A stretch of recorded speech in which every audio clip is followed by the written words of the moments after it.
शिवरायांचा पुतळा दुर्घटनेतील आरोपी शिल्पकार जयदीप आपटेला कल्याणमधल्या घरातून अटक। आपटेला घेऊन सिंधुदुर्ग पोलीस मालवणला रवाना।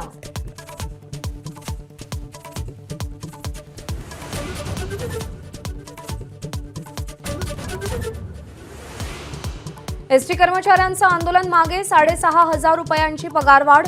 सकाळपासून एसटी सुसाट धावतीये।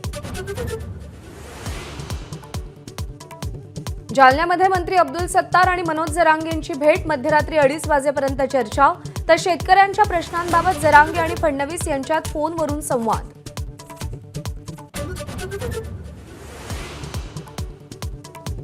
मराठा आरक्षणासंदर्भातल्या याचिकांवर आज हायकोर्टात सुनावणी। राज्य मागासवर्ग आयोग आज बाजू मांडण्याची शक्यता।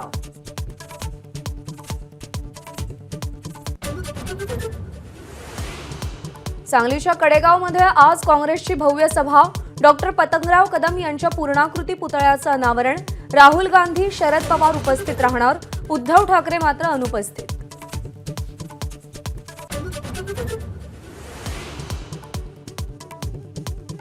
गणेशोत्सवासाठी कोकणात जाणाऱ्या प्रवाशांना खुशखबर। कशेडी बोगद्याची दुसरी लेन आजपासून सुरू होणार। तर मुंबई गोवा हायवेवरून आजपासून 8 सप्टेंबरपर्यंत अवजड वाहनांना बंदी।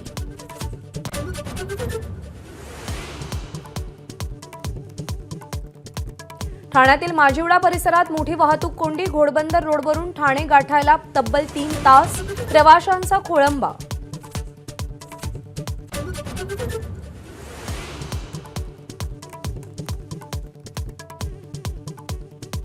पालघरमधील सार्वजनिक बांधकाम विभाग आणि ठेकेदारांचा अजब कारभार समोर। टेंडर मिळालं नाही म्हणून ठेकेदारानं दुरुस्त केलेला रस्ता पुन्हा जेसीबीनं खोदला।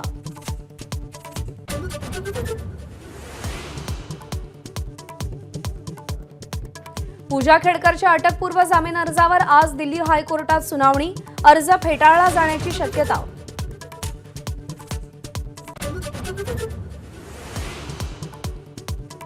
अंध, दिव्यांग आणि वृद्ध सेवानिवृत्त शिक्षक काळे कपडे परिधान करून नागपूरहून मुंबईकडे रवाना।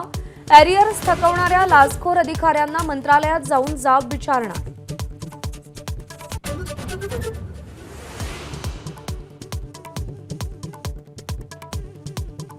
नागपूर गोवा शक्तीपीठ महामार्गाला अखेर ब्रेक। भूसंपादनाची अधिसूचना रद्द करण्याचा निर्णय।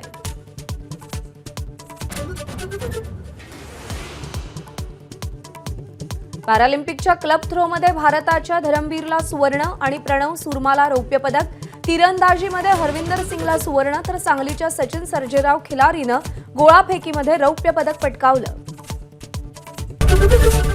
एबीपी माझा, उघडा डोळे बघा नीट।